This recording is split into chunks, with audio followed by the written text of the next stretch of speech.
Hi guys, welcome to my next tutorial, and in this tutorial basically we're going to be making well, basically what we made in the keyboard. We're going to be I'm just making a Pygame tutorial today. I just thought I would because I haven't in a while.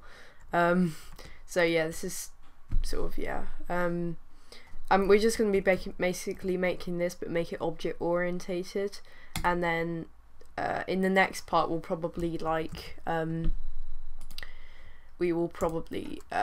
improve the class so we can add some animation to it and make it quite cool.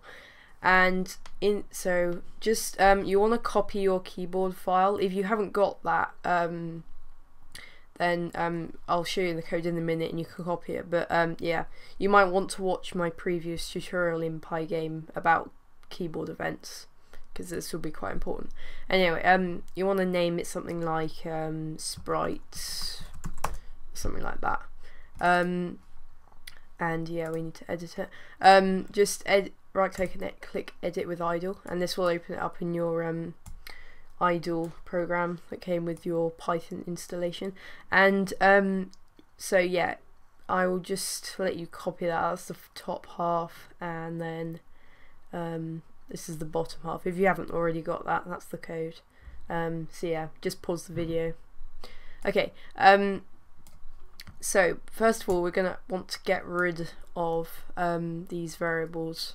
Actually no, I'll show you what's going on. First of all, we import pygame, and then we initialize pygame, and then we create a window and store it in the window variable, and then we just set the caption, not really important, and we store a few variables for different colors, and then we just create some variables called x and y, and these are going to be different for our object orientated classes that we're going to be creating, class for this tutorial.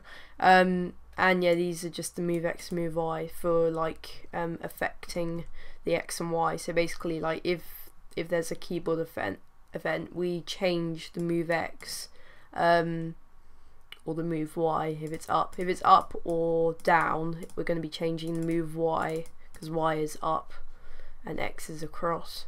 And moveX we change to a negative if it's left, and we change to a positive if it's right. Up, negative, and down, positive, because the further you go down the bigger the numbers get. And then we just affect the x and y variables with these, so basically we add them on to the x and y, and then we just draw a rectangle at the current point, and this is all in a loop, so this does it every tick. It just goes through it and updates that, and and then renders it here. But what we're going to be basically doing is actually create a class and create a render method, so it's a lot more tidy and also easier to sort of decipher, if you like. And yeah, because especially when you make more complex games, you'll have loads of different classes and stuff. If you didn't use classes, you'd have to have a different variable for each different object you had, and it would just get really complicated. That just means we're limiting this loop to 50 frames per second, and that's always required. It's just to update it. And then basically, if the X is down clicked in the top right hand corner of the window, we set this game loop to false, so you can see while game loop, if it's false it's going to go out, and we're going to quit pygame. Okay, so let's get started. We first of all just want to get rid of these x and y variables because we won't need them since we're going to create our class, and down here also we want to get rid of that because we no longer have the x and y variables, and also we can actually copy this to the clipboard so we can use it later in our render method. So if you're not familiar with classes, they're not too complicated. If you're new to programming, it might be a big step, but it's, once you've got your head around it, it's alright. Now basically what I'm doing here is I'm creating a class here, and the class is basically like a blueprint for a object, And like once you've got a blueprint,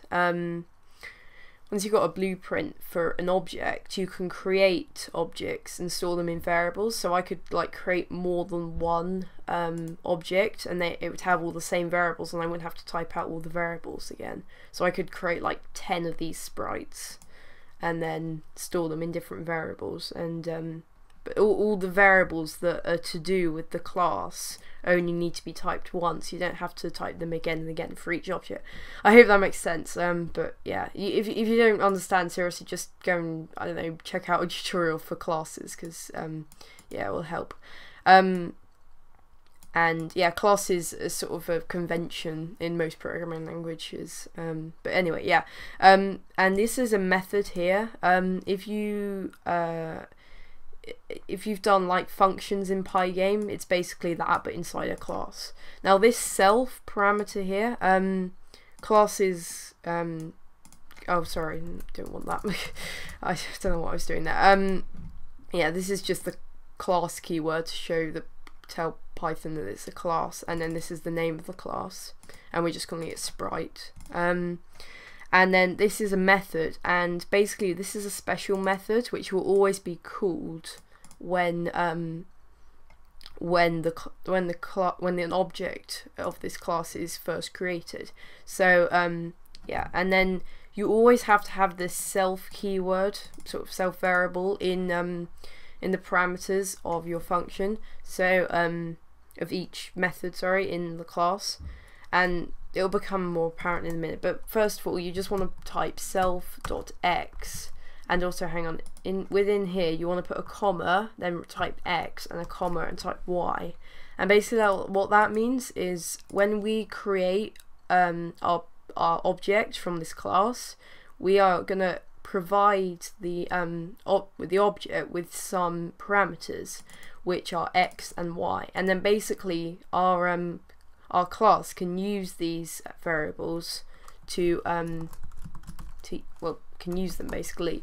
So what we're doing here is we're doing self.x, which is basically like an x variable, but that's specifically for this instance of this class.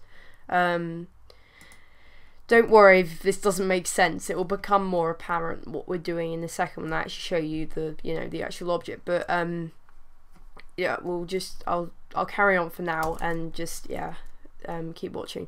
And then we're also just going to make another method called render, and basically what that is basically rendering the thing on the screen. And we're going to need another variable in our init method, if you like, and we'll just call it self.image since we're only going to have one image. And that is actually, no, we're not going to need that, sorry. I'm thinking that we have an image to render, we don't. So we're just gonna use pygame.draw.rectangle, but yeah, anyway. And we'll just do pygame.draw.rect, and in here this method takes a few parameters. The first is the surface we're gonna put the rectangle on, and that's going to be our window. You can create more than one surface in Pygame, but yeah, we're just going to go straight on the window. And then the we actually put this on the clipboard, so we can just place that. So basically we're putting it on the window, and that's the color, so we're just using our white variable here. It's an RGB value, and if you just do 255, 255, 255 of each value in the RGB, it just comes out as white. Whereas black, if you just do no color, then it will just be black. And in here, you want to put self.x and self.y. And here, we're actually going to create a new variable in here. It's called self.width. Actually, we'll just do that first. And we can just make that 50, and self.height, we can also make that 50. Okay, and we'll just in here put self.height, sorry, self.width and self.height.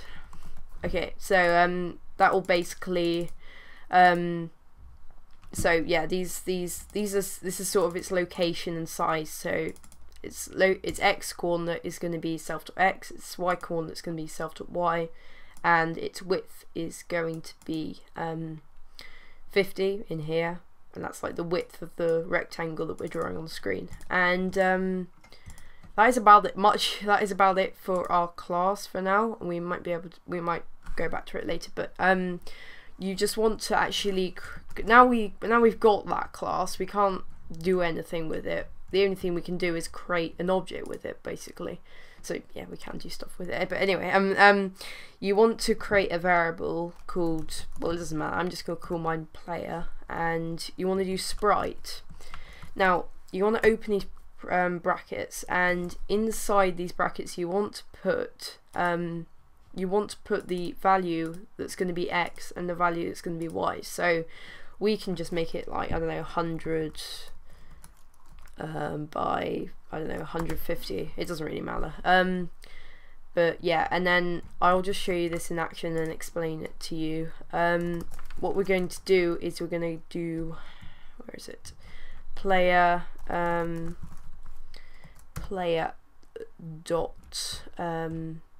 player.x plus equals moveX, and player.y plus equals moveY, and then we're just gonna render the player. So don't worry if you don't understand this, I will explain it to you after this, after I've shown it to you. So basically we can move around the rectangle. It's pretty much exactly the same, so this wouldn't, in this case, it wouldn't be any use to us making a class, but believe me, it will get very handy in making our games in Pygame, because really without classes you can't do a whole lot in game making. And so right, yeah, I will explain this. So this classes are basically blueprints for methods, sorry, not methods, objects. And basically these in a class you have different methods, and these here are methods. This is a method, and this is a method, and it's a method of this class. And basically you can create multiple objects by the same sprite, if you like, the same, by both the same class, if you see what. So we could do like player2 equals sprite, and then we'll just change its x coordinates to like 200 and its y coordinates to like 300 or something. Oh, hang on, we need to render it. Player2 player2.render. Okay, and yeah, you'll oh, hang on, cancel that. You can see now we've got two things. This is the player2, which you see we've got here, and this is our player1 that we can move around. We could move both of them around if we wanted to, so this might be slightly interesting what's going to happen here, but and we just do player2 and just edit that, we can now move both of them. So that's quite cool. So yeah, I need to get back to explain this. And what we're doing here is this init method. I think it's like required for all classes or something. I think it is, but that's basically the method that's going to be called when the object of this class is going to be created. And basically we're taking these x and y parameters, and we're sending the class these values into the init method, and then we're taking this value and this value, and we're assigning it to self.x and self.y, which in this case self is referring to the class of Sprite, so the specific instance that we're creating here.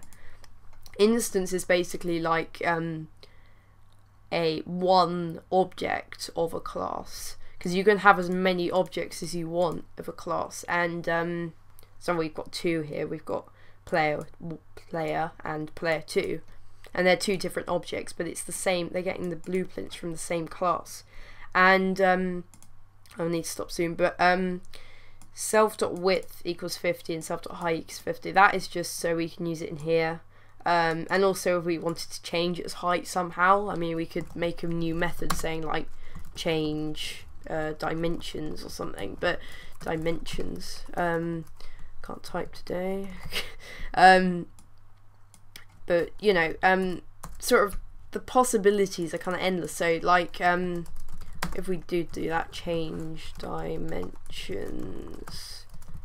and then this would take in like parameters by how much, so like change x and change y, and then we could like change the width and height by these values, and then when it comes to rendering it, it would, you know, appear at a different width and height. But we're not going to do that now because we're running out of time. Yeah, I'm trying to keep this tutorial short because I think it gets a bit long otherwise. And then we've basically got a render method that's called down here. So yeah, I will explain in the game loop. We're using these keyboard events to change our moveX and moveY. You should really understand that. If you don't, then just go back to my keyboard events tutorial and I explain it fully in there. But you want to well, it basically gets the x coordinate. This x variable here, the player.x, is referring to this self.x in the class, and we're basically directly changing that by moveX and changing the y as well, and then just ignore that bit because it's exactly the same, and yeah, we'll just ignore that as well, and then we're just using the render method and we're just calling that method from here. I hope I explained that. I've got to stop now, but yeah, thank you for watching. In the next part of this sort of two-parter, we're probably gonna add some animation and maybe use images instead of a rectangle. But yeah, stick around for that, and thanks for watching, and see ya. Bye.